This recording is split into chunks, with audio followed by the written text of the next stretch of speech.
Welcome to Out of the Blue Bee, number 83.2. So, I'm going to propose a little experiment today.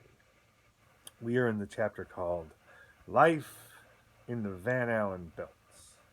And I have a question that I don't know the answer to.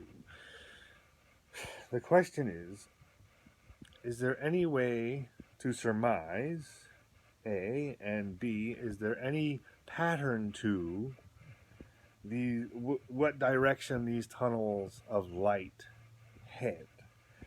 So, for example, we read in these near-death experiences, the person rises above their body and they look down at their body and they realize they're dead. They see a dot of light somewhere, which kind of grows into a tunnel of light, and they go down a tunnel of light to a city of light, or a space full of light. So let's say, for example, this happens in Cincinnati, and you can look online at the orientation of the hospital, you can look online at the orientation of the room, and you can figure out that if you were in, for example, the southwest corner of the room, where did the tunnel of light appear? Was it directly above you? Was it to the north? What direction was it?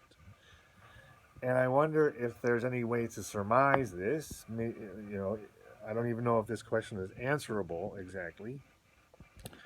And then I wonder, if it is answerable, is there any pattern to which direction these people are all going? All right? So that's Neo-Swedenborgian experiment number 1, and I'm just proposing it right now, and I guess I'll just have to see who I can find to ask. And we're talking about, since I have a minute left, we're talking about life in the Van Allen belts.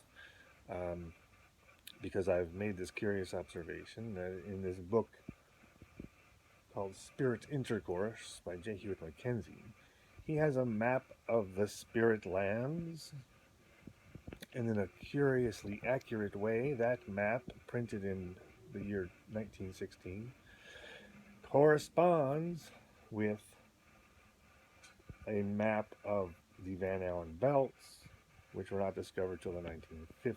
So this is a curious correspondence that I've noticed, and so I am now essentially reading from or talking about a body of literature which describes this J. Hewitt Mackenzie-like spirit land, and some of the similarities we see. And I listed the books recently, so you can look back if you want to hear what the books are. But some of the correspondences you see, some of the, not correspondences because that's a funny word, correspondences we'll get back to, but some of the things you see regularly in this described spirit land are light that has no shadows, water that you don't stay wet from, boats that you propel by thought.